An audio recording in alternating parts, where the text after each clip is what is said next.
मीठापुर विधानसभा के नहर ओजोन लगे इलाके में जहां गरीब आदमी का 30 गज का मकान नहीं बना सकता, वहीं पर बिल्डरों ने 200 गज में काफी ऊंची इमारत 7 महीने में 17 फ्लैट और 3 दुकानें बनाकर खड़ी कर दी। जहां लोगों के लिए राशन की दुकान नहीं खुल रही थी, वहीं इनके लेंटर पड़ रहे हैं। एमसीडी सिर्फ गरीब के 30 गज के मकान पर ही हथौड़ा चलाना जानती है। क्या ये इंसाफ है? इस बिल्डिंग बनने से बगल वाले मकान को बहुत ज्यादा नुकसान हुआ है। उनके पूरे घर में दरार आ गई है, जिसका नुकसान बिल्डर देने को मना कर रहा है और उनसे बदतमीजी भी कर रहा है, पैसे देने में आनाकानी कर रहा है। मेरा नाम प्रेम भारद्वाज, जयपुर B12 सौरभ विहार में हम बहुत काफ़ी टाइम से रह रहे हैं। 35-40 साल हो गए, मेरा जन्म यहीं का ही है। और अभी कुछ टाइम पहले, 1 साल पहले यहाँ पे ना एक बिल्डर आए हमारे जस्ट बगल वाले घर में, तो उन्होंने तोड़ ताड़ के इस 9 महीने के अंदर एक ऐसा मकान बनाया जिससे कि हमारे मकान में बहुत ज़्यादा नुकसान हुआ है।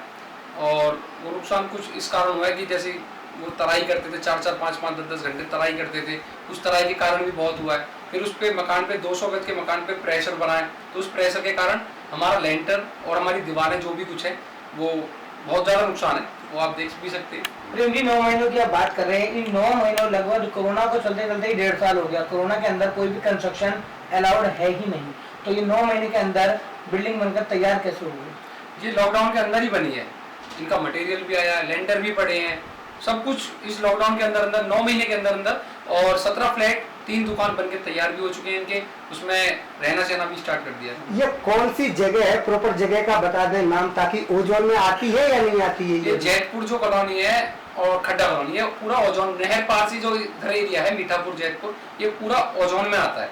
हमारी बातचीत तो यही हुई थी कि हाँ हम करवा देंगे, हम करवा देंगे, हम करवा देंगे, और उनका काम होता गया, लेंटर पे लेंटर पड़ते गए और ऐसा कुछ भी नहीं हुआ। क्योंकि जिस दिन ये क्या नाम है छज्जा घेरे थे, 2 फुट का छज्जा होता है हमेशा जो नाली के ऊपर जो दिया जाता है, इन्होंने 3-3.5 फुट का छज्जा दे रखा है फ्लैटों में जो मेन रोड पे, जो कि अपनी प्रॉपर्टी नहीं होती है। 2 फुट का छज्जा तो मानते भी हैं, पर 3.5 फुट का छज्जा, हमने उस टाइम भी बोला था मैंने, भैया हमारा मकान दब रहा है, कि नहीं ऐसा कुछ भी नहीं है, आगे भी अप्रूवल हो रखा है कि 3.5-3 फुट के छज्जे चलेंगे, ये होगा। तो इनकी मिली बात है, कहीं ना कहीं भ्रष्टाचार कहीं ना कहीं तो है। आपने कंप्लेन करी किसी को जब आपके घर का नुकसान हुआ? 100 नंबर कॉल करी थी मैंने, और 100 नंबर कॉल भी करी थी, और एमसीडी में भी कंप्लेंट करी थी। तो एमसीडी के आदमी आए थे, फोटो वगैरह खींच के ले गए थे कि हम जवाब देंगे, हम ये करेंगे, पर ऐसा कुछ भी नहीं हुआ। एमसीडी के अधिकारी अगर आए थे तो एमसीडी के नेतृत्व ये फ्लैट बने होंगे? बिल्कुल बिल्कुल, लेंटर भी पड़े हैं। देखो, अगर कहीं 30 गज का मकान बनता है, कहीं अंदर गली में बनता है, बिल्कुल अंदर गली, बंद गली में, तो वहां पे पुलिस वाले पहुंच जाते हैं, वहां पे पुलिस वाले पहुंच जाते हैं। और ये 200 गज का मकान, 17 फ्लैट, 3 दुकान 9 महीने के अंदर बन के तैयार हो गए। यहाँ पे कोई क्या पुलिस वाला नहीं आया होगा या कहीं एमसीडी नहीं आई होगी? ये तो जब आपके पड़ोस में बना तो आपको पता होना चाहिए यहाँ पे कोई एमसीडी या कोई सरकारी दफ्तर का कोई भी बंदा आया या नहीं आया? आते थे जी, चले जाते थे मिठाई के डिब्बे, और हमसे कोई बात नहीं करता था। मिठाई के डिब्बे और वो चलते रहते थे, बिना मिठाई के डिब्बे के काम होता ही नहीं है। जब आपका मकान क्रैक हुआ तब आपने बिल्डर से बोला नहीं कि हमारा मकान ये टूटने की कगार पे पहुंच गया है, तो आप ऐसा क्यों कर रहे हैं? मैंने सबसे बोली थी, उन्होंने एक बैठक भी बैठाई थी कि हम ये कर देंगे, हम थोड़ी कुछ दिनों का टाइम दो, हमें ये कर देंगे, पर ऐसा कुछ भी नहीं हुआ। आज अगर हम उसने एक कि हम ये कर देंगे, हम उनसे बैठाएंगे, बात बनेगी, ऐसा कुछ भी नहीं है कि हम हमारा काम हो जाए तो फ्लैट बिकने तो हम पैसा दे देंगे, ये कर देंगे। कहने मतलब उन्होंने ये भी बोला था कि हम आपको जो नुकसान हुआ है इसका भरपाई करेंगे, पर ऐसा कुछ भी नहीं हुआ। उन्होंने फोन उठाने तक बंद कर दिए। जिनका ये मकान है जी, तो उनसे आपकी कोई बातचीत हुई थी? उनसे भी बातचीत हुई थी, पर उन्होंने तो वो तो ये है कि भैया वो हमारा साथ कहाँ, उनको तो उनका बिल्डर का साथ देंगे ना, क्योंकि वो किनका मकान है? नाम क्या है उनका? जिनका ये मकान है वो है AP तिवारी, यहीं पे रहने वाले थे वो। उनके साथ कुछ जैसे भी हुआ हो तो उन्होंने ये कोई परेशानी में वो मकान बेच दिया, आधा बेच दिया। बिल्डर का क्या नाम? बिल्डर का मकान है वो, बिल्डर का नाम है डॉक्टर अंसारी, और 2 बिल्डर है। वैसे इस बिल्डर में पार्टनरशिप में 8-10 बंदे हैं।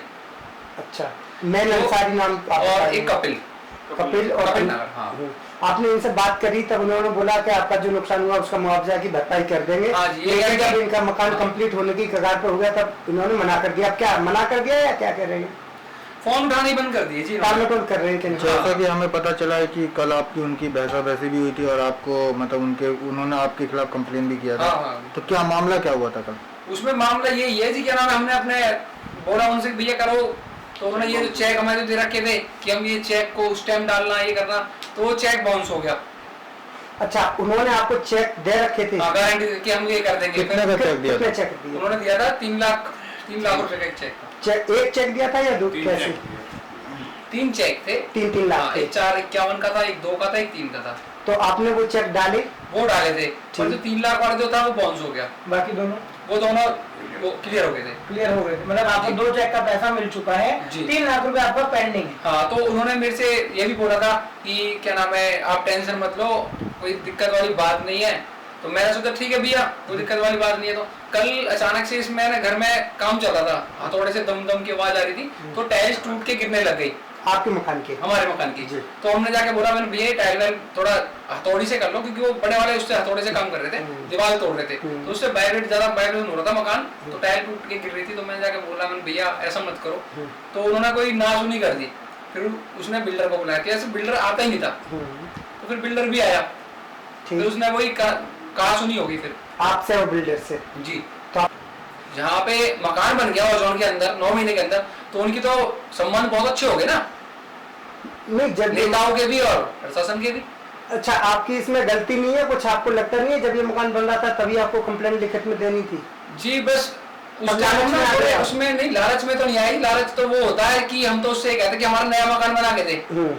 जो उसने फैसला करा 9,51,000 में, तो उस फैसले के हिसाब से अगर किसी को ठेका भी दूं मकान तोड़ने का, तो 10 लाख रुपए तो मेरे ऐसे वेस्ट हो जाएंगे। मकान तो लालच तो उसको कहा जाता है कि मैं उसको कहता कि भाई तू 50 लाख का मेरा मकान बना के दे, उसको कहा जाता है कि लालच।